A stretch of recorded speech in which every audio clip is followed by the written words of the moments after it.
Hello everyone, welcome to my channel code story with Mike. तो आज अपने recursion की प्लेलिस्ट का वीडियो नंबर 6 करने जा रहे हैं। Leet code number 386। काफ़ी सिंपल सा डीएफएस का प्रॉब्लम है। नॉर्मल सा रिकर्शन लिखोगे आपका आंसर आ जाएगा, ठीक है। बट आपको कोड कैसे लिखना है, किस तरह विजुअलाइज करना है प्रॉब्लम को, वो हम लोग सीखेंगे इसमें, ठीक है। यहाँ तक क्लियर है?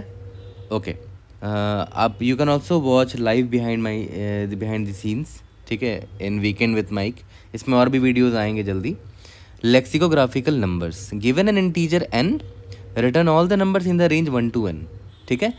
Sorted in lexicographical order. ये इंपॉर्टेंट पार्ट है ना। लेक्सिकोग्राफिकल ऑर्डर में ही आपको रिटर्न करना है। सारे नंबर्स 1 से लेकर n तक प्रिंट करना है आपको। You must write an algorithm that runs in O1 time and uses O1 extra space, ठीक है। अब देखो ध्यान दो, स्पेस बिल्कुल नहीं लेना है। तो ये कहना चाह रहा है कि मान लेते हैं 1 से लेकर, या मान लेते हैं n इक्वल टू 13 है। तो याद करो, लेक्सिकोग्राफिकल मतलब क्या होता है। डिक्शनरी में जो अल्फ़ाबेट्स होते हैं, मान लेते हैं पहले ए आया तो ए से रिलेटेड सारे वर्ड्स होंगे और वो भी अपने ऑर्डर में होंगे। ए बी मान लेते हैं एक वर्ड है, फिर ए सी एक वर्ड होगा, फिर ए डी एक वर्ड होगा, एंड सो ऑन। मतलब पर्टिकुलर अल्फ़ाबेटिकल ऑर्डर में होते हैं, है ना। लेक्सिकोग्राफिकल ऑर्डर बोलते हैं उसको। तो यहाँ पर ही वैसे ही होगा कि पहले 1 आएगा, फिर 1 0 आएगा, फिर 1 1 आएगा। तो देखो सारे 1 वाले सारे पहले आ जाएंगे, ठीक है। 1 0 1, इसके बाद 1 2 आएगा, फिर 1 3 आएगा। 1 4 ले नहीं सकते, क्यों? क्योंकि हमारा n इजिकल टू 13 है ना। मैक्सिमम वैल्यू 13 हो सकता है, तो 1 का कहानी इधर ही ख़त्म हो गया। उसके बाद 2 देखते हैं। 2 है, 2 0 तो कर नहीं सकते, ठीक है। 3 3 0 भी कर नहीं सकते। 4 5 6 7 8 9, है ना, क्योंकि 10 11 12 13 तो ऊपर ही हमने प्रिंट कर दिया था, ठीक है। ये हमारा लेक्सिकोग्राफिकल ऑर्डर हुआ। ये देखो यहाँ पर प्रिंटेड है। यहाँ तक क्लियर है? ओके। अब जैसे ये देखो n इजिकल टू 2 है, तो सबसे पहले 1 से स्टार्ट करेंगे। 1, ठीक है। 1 के बाद 1 0, बट ये 1 0 10 जो है देखो n से बड़ा है, तो अब वैसे बात है ये कहानी ख़त्म हो गया इसका। फिर 2 को देखते हैं। 2 0 भी 2 से बड़ा है, तो कहानी ख़त्म हो गया, बस 1 2 ही आएगा। 3 तो ले नहीं सकते क्योंकि n से बड़ा हो जाएगा वो। तो हमारा ये आंसर है 1 2। यहाँ तक क्लियर है?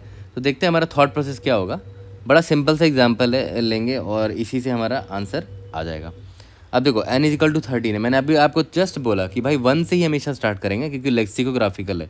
तो सबसे पहले मैं क्या करूँगा, मैं 1 से स्टार्ट करूँगा। मान के चलते मैंने सबसे पहले 1 को पकड़ा और 1 से जितने भी नंबर्स निकल के आ रहे हैं उसको पहले ही मैं प्रिंट कर देता हूँ। तो सबसे पहले देखो 1 को मैंने पकड़ तो लिया है यहाँ पर, ठीक है।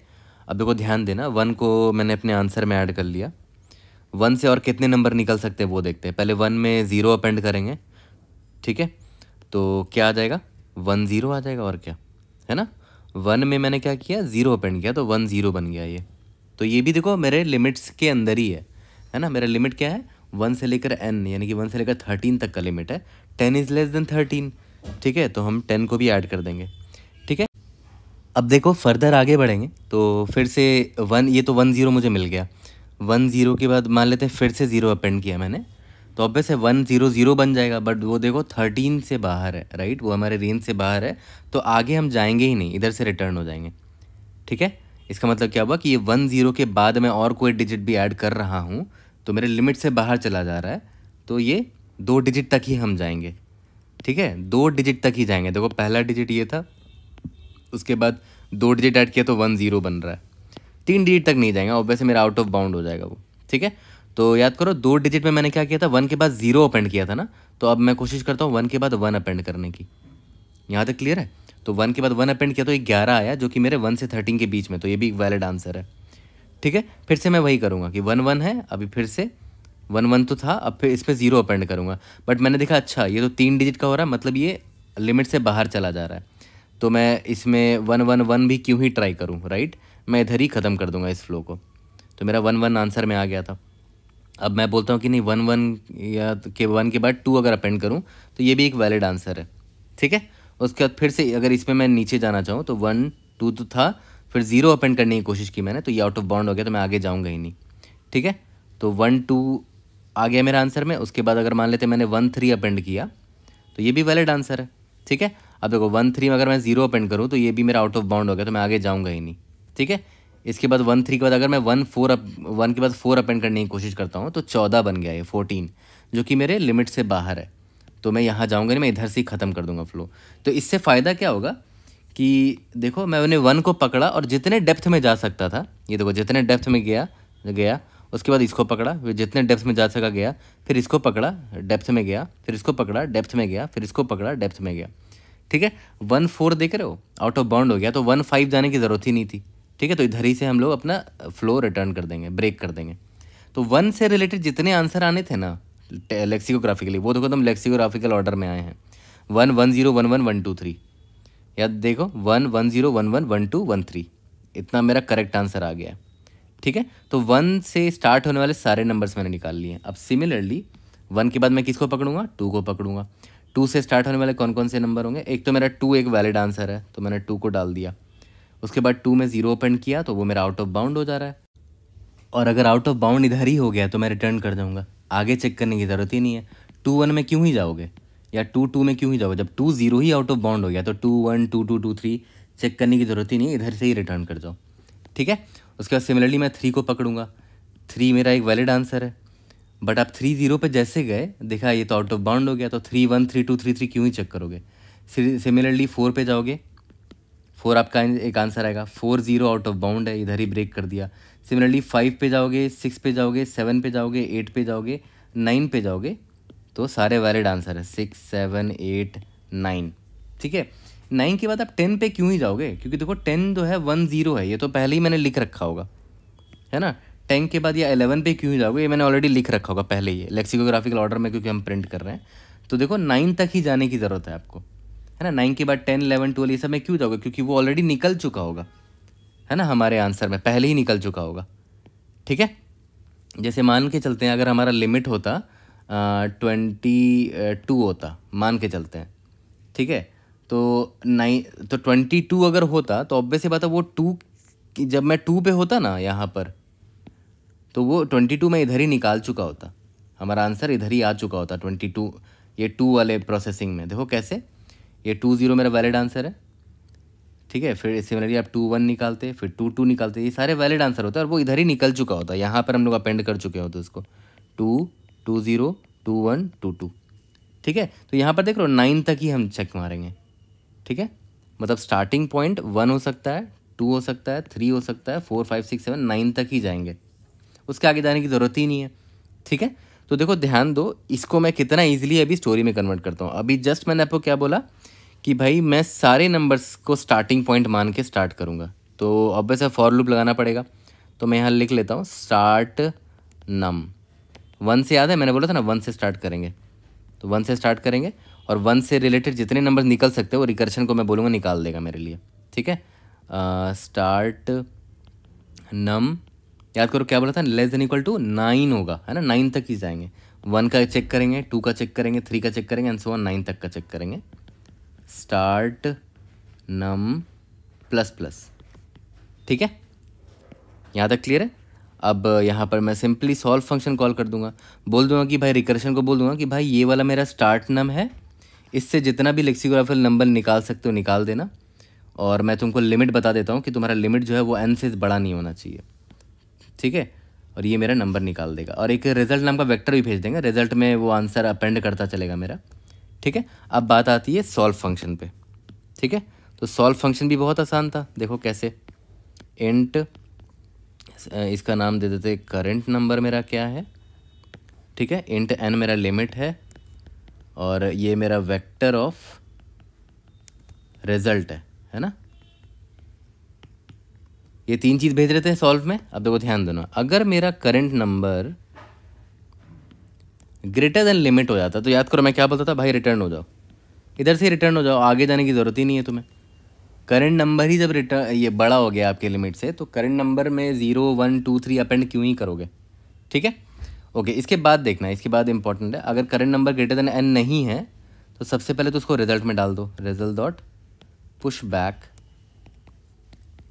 करंट नंबर को डाल दिया। यहाँ तक क्लियर है। इसके बाद देखो मैं क्या कर रहा था, ट्री डायग्राम पर आते हैं।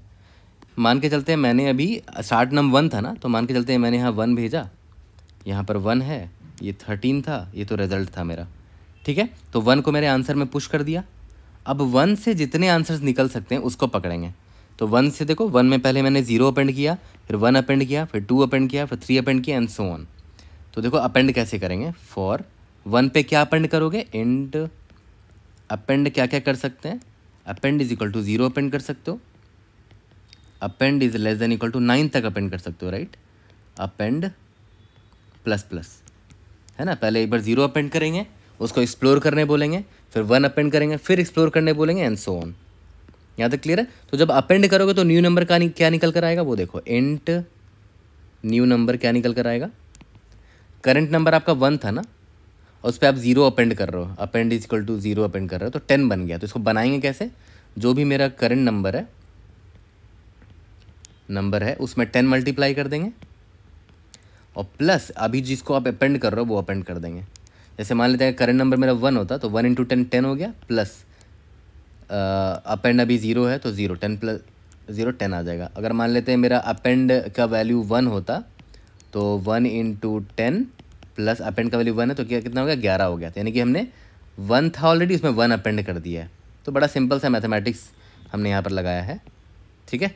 तो अब यहीं पर एक काम करो ना, यहीं पर चेक डाल दो कि जो नया नंबर निकल कर आया है, अगर यही ग्रेटर देन n आ गया तो भाई इधर से ही रिटर्न हो जाओ, आगे तो चेक करने की ज़रूरत ही नहीं है। और अगर ऐसा नहीं है तो ठीक है, सॉल्व फंक्शन कॉल करो और रिकर्शन को बोल दो कि फर्दर डीप डाउन जाओ। अभी तुमने 1 0 अपेंड कर दिया ना, इसके फर्दर डीप डाउन जाओ और देखो कितना आंसर निकाल सकते हो। तो मैंने यहाँ इसीलिए इसको मैं बोल रहा हूँ कि ये DFS है तो रिकर्शन, बट मैं डेप्थ में जा रहा हूँ, तो डेप्थ फर्स्ट सर्च इसको बोल सकते हो। न्यू नंबर मेरा ये आया है, एन मेरा लिमिट था और ये मेरा रिजल्ट था, बस ख़त्म हो गया। क्या नहीं, ये 3-4 लाइन का कोड था, लेकिन मैंने आपको इतनी सारी चीज़ें इसलिए बताई कि एक अगर बिगिनर होगा तो वो किस तरह ट्री डायग्राम को सोचेगा, ठीक है, और कैसे इसको कन्वर्ट करेगा अपने रिकर्सिव कोड में। तो प्रॉब्लम बड़ा सिंपल था, बस ट्री डायग्राम बनाने की देरी थी। यहाँ तक क्लियर है। अब इसका टाइम कॉम्प्लेक्सिटी थोड़ा समझने की कोशिश करो, टाइम कॉम्प्लेक्सिटी क्या होगा वो समझो। देखो अल्टीमेटली अगर आप ध्यान दो, आप हर नंबर को सिर्फ एक बार विजिट कर रहे हो, और सारे नंबर 1 से n के बीच में हैं, सारे नंबर्स को सिर्फ आप एक बार विजिट कर रहे हो, तो ऑब्वियस सी बात है हर नंबर को एक बार विजिट कर रहे हो, टोटल n नंबर्स हैं, तो time complexity O of n होगा, ठीक है, यहाँ तक क्लियर है। और स्पेस कॉम्प्लेक्सिटी आपका कितना होगा वो देखो, हमने कोई भी एक्स्ट्रा स्पेस नहीं लिया है, अगर आप ध्यान दो तो ये तो रिजल्ट है, ये तो मेरा, इसको तो मुझे रिटर्न करना है, इसके अलावा कोई एक्स्ट्रा स्पेस लिया नहीं लिया है, और क्वेश्चन में बोला भी था कि एक्स्ट्रा स्पेस नहीं लेना है। बट सिंस हम रिकर्शन कॉल मार रहे हैं, तो रिकर्शन में हम सिस्टम का डेप्थ सिस्टम स्टैक यूज़ कर रहे हैं।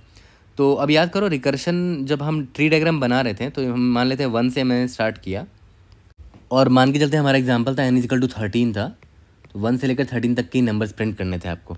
तो मान लेते पहले आप आया था, आपने 1 लिया था, फिर 1 के बाद आपने इस 1 में 1 0 अपेंड किया था, फिर जैसे आपने फर्दर कोशिश की 1 0 में भी कुछ अपेंड करने का, तो 1 0 0 आपने कोशिश किया होगा, बट ये हुआ नहीं होगा, राइट, क्योंकि 100 जो है वो आपके लिमिट से बाहर है।